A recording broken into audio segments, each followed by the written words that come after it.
Mathematics classes by M Kumar, lecture first है। आज सबसे पहले शुरू करेंगे मैट्रिक्सेस।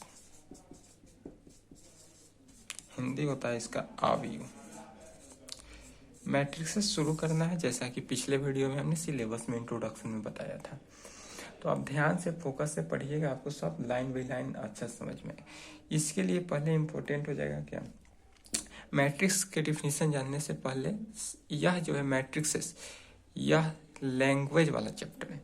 इसमें जो है अधिक लैंग्वेज मिलता है। 12th क्लास में 2 ही लैंग्वेज वाला चैप्टर है, एक मैट्रिक्सेस हुआ, एक सेट थ्योरी हुआ, जिसमें सबसे ज़्यादा लैंग्वेज है मैट्रिक्सेस में, सेट थ्योरी में भी इससे कम है। तो ये लैंग्वेज वाला चैप्टर, इसलिए लैंग्वेज देख के डरिएगा नहीं। अगले चैप्टर से डिटरमिनेंट, डिफरेंशिएशन, इंटीग्रेशन, इस सब में लैंग्वेज मिलेगा ही नहीं, बहुत कम मिलेगा। इसलिए मैट्रिक्सेस का डिफिनीशन जानने से पहले आपको थोड़ा सा उसका बेसिक जान लेते हैं कि रो क्या है। रो का हिंदी होता है कतार। तो रो किसे कहेंगे, तो हॉरिजॉन्टल अरेंजमेंट को रो कहा जाता है। हॉरिजॉन्टल अरेंजमेंट, हॉरिजॉन्टल अरेंजमेंट को रो कहा जाता है। इसका हिंदी हो जाएगा क्षैतिज कतार, क्षैतिज सजावट।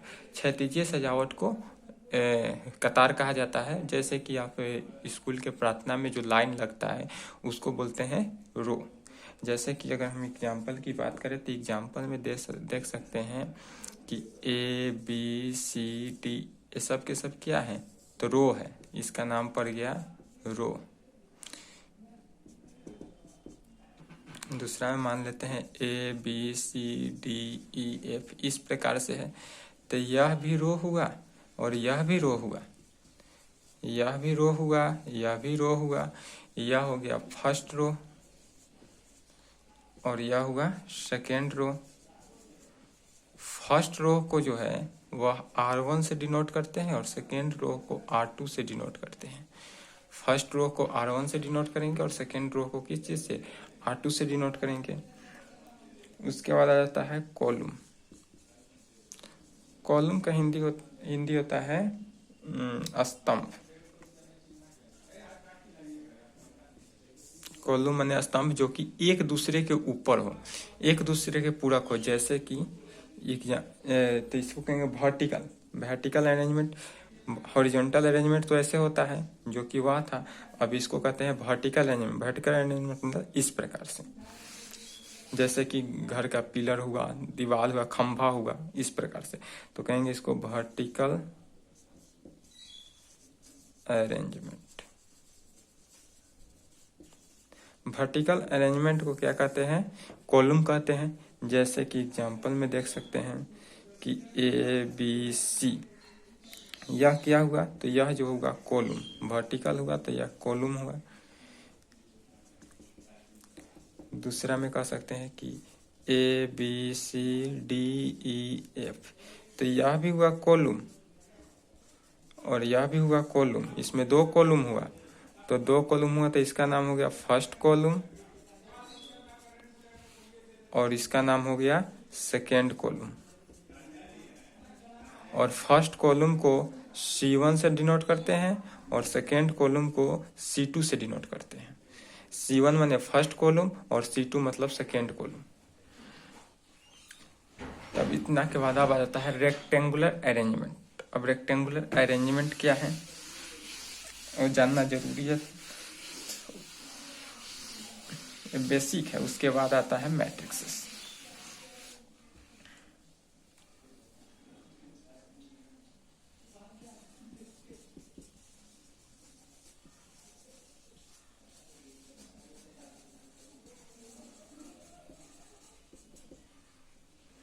Rectangular arrangement,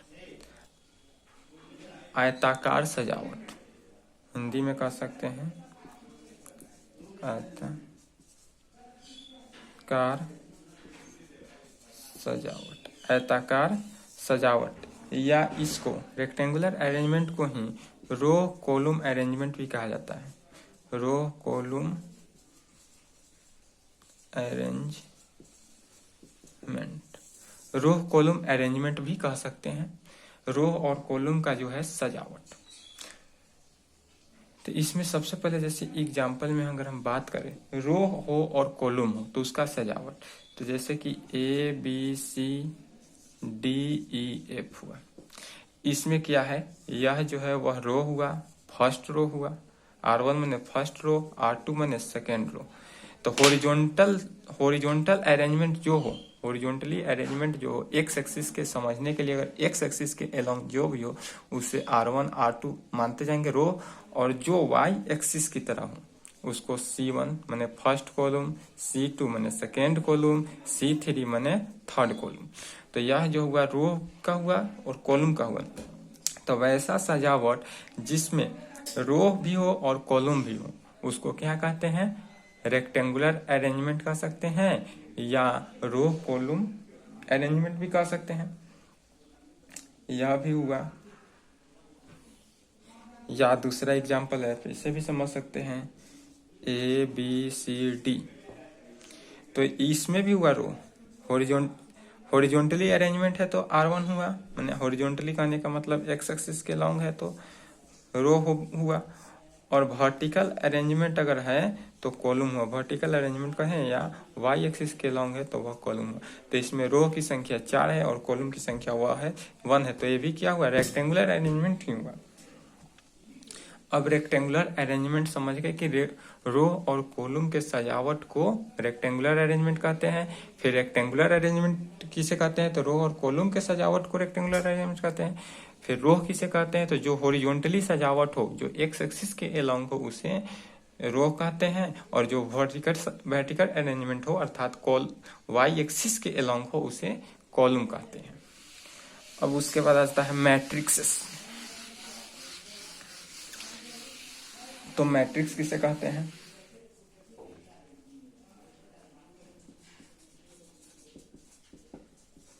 matrix the rectangular arrangement of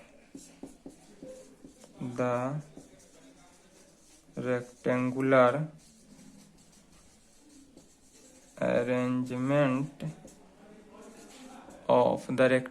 arrangement of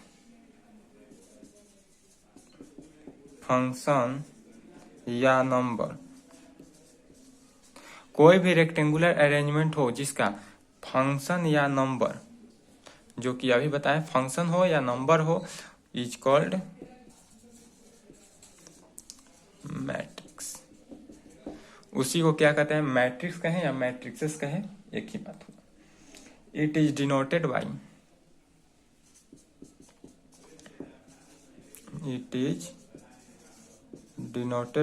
capital से ABCD डॉट कैपिटल लेटर से ही डिनोट किया जाता है। तो इसका हिंदी हो जाएगा कि वैसा आयताकार सजावट जिसका जो सदस्य हो वह रो भी हो और कॉलम भी हो, जो आयताकार सजावट में हो उसी को क्या कहते हैं, आव्यूह कहते हैं। इसे कैपिटल ABC से सूचित किया जाता है। And written in the form of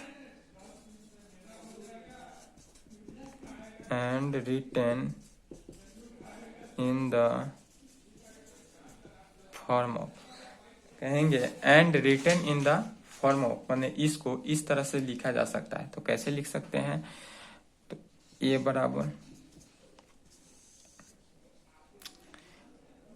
A11 A12 A13 dot dot A1n तक A21 A22 A23 dot dot dot A2n तक A31 A32 A33 dot dot A3n तक डॉट डॉट जा सकते हैं AM1 AM2 AM3 dot dot AMN तक। कहाँ तक जा सकते हैं, AMN तक इस प्रकार से लिखा जा सकता है। या इसी को लिख सकते हैं A बराबर मैट्रिक्स AIJ। इसी को इस पूरे मैट्रिक्स A11 A12 इतना न लिख के A बराबर AIJ लिख सकते हैं, वेयर जहां आई बराबर कितना हो गया 1 2 3 डॉट डॉट डॉट एन तक, एम तक, सॉरी डॉट डॉट एम तक। आई का वैल्यू कहाँ हुआ 1 2 3 डॉट डॉट मैंने 1 2 3 डॉट डॉट एम तक हुआ आई का वैल्यू। एंड जे का वैल्यू कहाँ तक हुआ तो 1 2 3 डॉट डॉट डॉट एन तक। जे का वैल्यू यह हुआ 1 2 3 डॉट डॉट डॉट एन तक। इसी को कह सकते हैं ए आई जे। इस प्रकार से भी डिनोट किया जा सकता है। या इसको लिखने का तरीका यह भी है कि ए बराबर ए आई जे, बड़ा ब्रैकेट लिख सकते हैं, स्मॉल ब्रैकेट भी लिख सकते हैं, या ए बराबर डबल लाइन से भी सूचित किया जा सकता है। सिंगल लाइन नहीं, सिंगल लाइन होगा तो डिटर्मिनेंट हो जाएगा, डबल लाइन से सूचित किया जाता है। या आप चाहें तो ए बराबर ए आई जे भी लिख सकते हैं, ब्रैकेट नहीं भी दे सकते हैं। ये आपके ऊपर है, किसी भी फॉर्म में आ सकता है, किसी भी फॉर्म में हो सकता है। अब आता है ऑर्डर ऑफ मैट्रिक्स।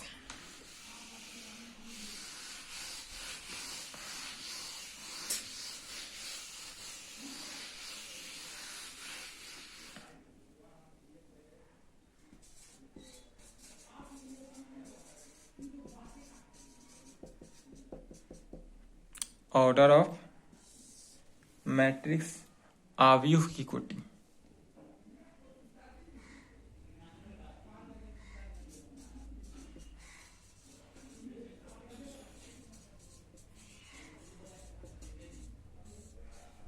आव्यूह की कोटि, या इसी को लिख सकते हैं साइज ऑफ मैट्रिक्स भी कहा जाता है। ऑर्डर ऑफ मैट्रिक्स कहे या साइज ऑफ मैट्रिक्स कहे या फिर डायमेंशन ऑफ मैट्रिक्स भी कहा जा सकता है। Dimension of matrix, dimension of matrix भी कहा जा सकता है, या एम बाई एन मैट्रिक्स भी कहा जा सकता है। तो कहेंगे this matrix contain m rows, this matrix contain m rows horizontal. M rows, rows मैंने रो का कहने का मतलब क्या हुआ, हॉरिजॉन्टल लाइंस, हॉरिजॉन्टल लाइंस अर्थात x axis, and n columns, and n columns. N columns कहने का मतलब हुआ vertical line that is y axis, vertical line that is y axis. Therefore this matrix is called, therefore this matrix is called, therefore this matrix is called m by n matrix, sorry order matrix या m by n matrix, कुछ भी कह सकते हैं। Order matrix कहें या m by n matrix भी कह सकते हैं, या साइज ऑफ मैट्रिक्स कहें, या डायमेंशन ऑफ मैट्रिक्स कहें। फिर इट इज डिफाइंड बाई, और इसको डिफाइंड कैसे किया जाता है तो it is defined by m by n से। इस प्रकार से डिफाइंड किया जाता है m by n। m by n कहने का मतलब हुआ that is m by n, यह m बाई n, बाई का सिंबल है, गुना नहीं, m बाई n कहेंगे। तो इसका हो जाएगा कि दिस मैट्रिक्स कंटेन m रोज माने horizontal lines and n columns vertical lines, therefore this matrix is called order matrix. It is defined by m by n में हिंदी में कह सकते हैं वैसा मैट्रिक्स जिसमें m कतार हो जो x एक्सिस के सापेक्ष एंड और n स्तंभ हो जो कि y एक्सिस के सापेक्ष, तब उस मैट्रिक्स को ऑर्डर मैट्रिक्स कहा जाता है और इसको m बाई n से डिनोट किया जाता है। इस प्रकार से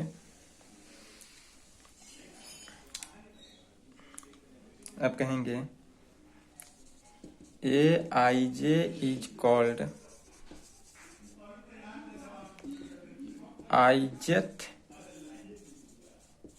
element of ijth element of the matrix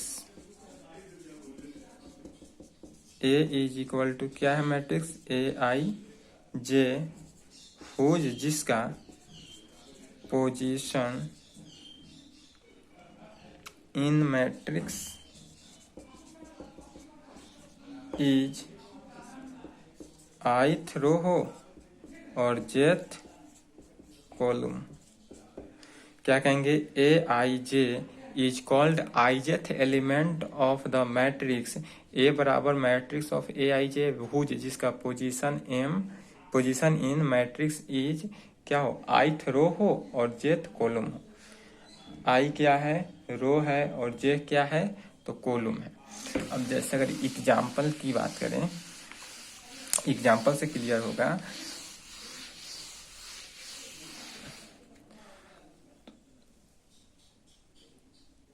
example में देखेंगे तो पहला एग्जाम्पल दे सकते हैं कि A बराबर अगर मान लेते हैं कोई मैट्रिक्स है इस प्रकार से।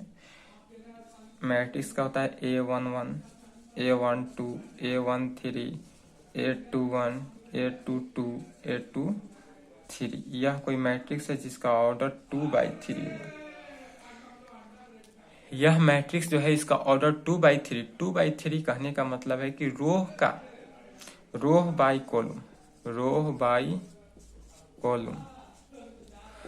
बाई कॉलम होना चाहिए, अर्थात कि इसका जो रो है वह कितना हुआ 2। यह जो है R1 हुआ, यह क्या हुआ R2 हुआ, C1 हुआ कॉलम 1, C2 हुआ कॉलम 2, C3 हुआ कॉलम 3। तो रो की संख्या 2 और कॉलम की संख्या 3, तो 2/3 और इसी को करेंगे 2/3। तो ऑर्डर क्या निकला order is equal to row by 3। तो यह ऑर्डर हमारा निकला। इसी को कहेंगे इज ए 2/3 मैट्रिक्स और इसी मैट्रिक्स को कह सकते हैं इज ए 2/3 मैट्रिक्स। 2/3 मैट्रिक्स कहें या ऑर्डर कहें 2/3 कोई फर्क नहीं पड़ा। एंड यदि हम B ले लें, B बराबर 2 3 4 5 कुछ भी ले सकते हैं, तो इसका ऑर्डर क्या हुआ 2/2। तो इज ए 2/2 मैट्रिक्स कहें या इसको ऑर्डर 2 कहें या ऑर्डर 2/2 भी कह सकते हैं या 2 भी कह सकते हैं, लेकिन वो स्क्वायर मैट्रिक्स में बताएंगे कि 2 क्यों कहेंगे।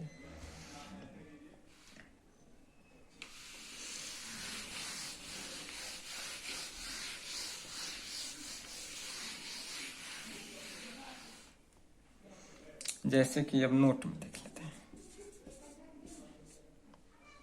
कि इफ अगर दे दे कि नंबर ऑफ एलिमेंट्स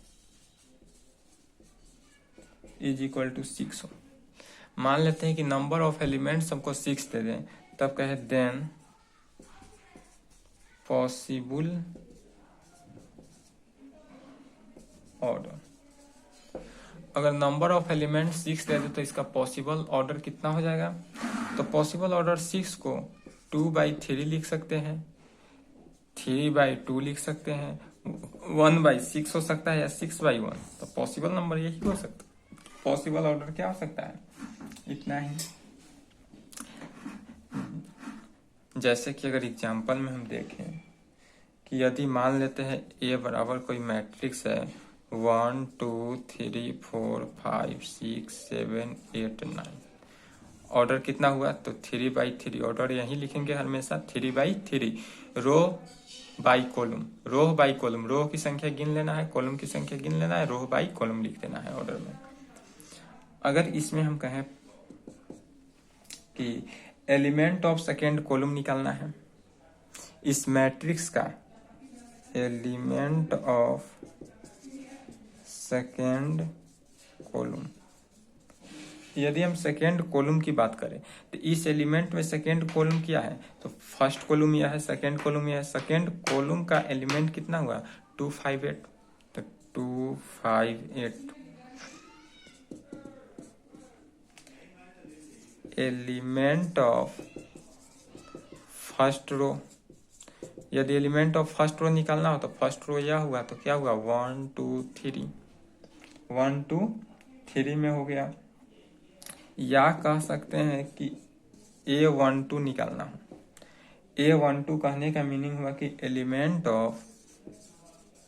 यदि element of first row and second column, element of first row and second column, तो इसमें फर्स्ट रो क्या हुआ यह हुआ, सेकेंड कॉलम यह हुआ, तो A12 क्या हुआ 2,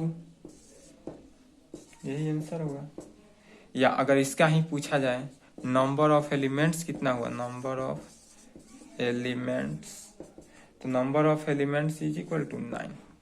नंबर ऑफ एलिमेंट्स के लिए ऑर्डर को क्या कर देना है, मल्टीप्लाई कर देना है, नंबर ऑफ एलिमेंट्स निकल गया। आप कहाँ पढ़ रहे हैं ये मायने नहीं रखता है, किस वीडियो से पढ़ रहे हैं मायने नहीं रखता है, आप जो क्लास कर रहे हैं उसको रेगुलर करिए। क्योंकि आप जिस चीज में ध्यान देते हैं, जहां भी आपका ध्यान फोकस रहता है वहीं पे समय ज्यादा, जिस चीज में आप समय ज्यादा दीजिएगा वही चीज आपको बेहतर पसंद आएगा। इसलिए थोड़ा अच्छा से अगर इसको वीडियो को देखिएगा और अच्छा से पढ़िएगा इसको खुद, यह नहीं कि कॉपी में लिख लिए छोड़ दिए, कॉपी में लिखने के बाद खुद से अपना पढ़ना है, तब जाकर आपको अच्छा से समझ में आएगा। जैसे कि आप मान लीजिए कि मेरा पूरा वीडियो हो गया, तो आप ऐसा होना चाहिए कि 12th पढ़ने के बाद 12th पढ़ा सके, तभी आप अच्छे नॉलेज से पढ़ चुके हैं। इसलिए कभी भी क्लियर करके ही चलना चाहिए, ये नहीं कि हाँ आधा देखे आधा छोड़ दिया। और मेरे वीडियो में पूरा आपको मिलेगा 12th क्लास ऑल सॉल्यूशन के साथ। अब जैसे एग्जाम्पल में अगर मान लेते हैं कि इफ दे AIJ निकालने के लिए क्वेश्चन देता है, जो क्वेश्चन देता है जिस टाइप से रहता है वही टाइप का थ्योरी है, वही टाइप का क्वेश्चन चलेगा। एडवांस भी चल सकता है लेकिन छूटेगा नहीं, या पूरा गारंटी के साथ है। तो इस टाइप से भी रहता है कि एग्जाम में कि AIJ बराबर अगर दे दे कि I प्लस J बाई 2 है, मान लीजिए AIJ they they condition if, यदि AIJ बराबर I plus J by 2 and order भी दे दे 2/3 का मान लेते हैं, एंड ऑर्डर दे दिया 2/3, ऑर्डर दे दिया 2/3, देन तब ए मैट्रिक्स निकालना है। यह क्वेश्चन हुआ, एग्जाम्पल में क्या दे रहे हैं, क्वेश्चन है। एक क्वेश्चन है कि इफ अगर AIJ बराबर दे दिया है I plus J by 2 and order दिया है 2/3, देन तब इसमें A का वैल्यू निकालना है, मैट्रिक्स ऑफ ए कहने का मतलब हुआ मैट्रिक्स ऑफ ए। तो इसको निकालने के लिए सबसे पहले निकालना है क्या, देयरफॉर A11 निकालने के लिए I भी 1, I पहला कंडीशन, दूसरा J हुआ, तो I भी 1 J भी 1 बाई 2 बराबर 2/2 इज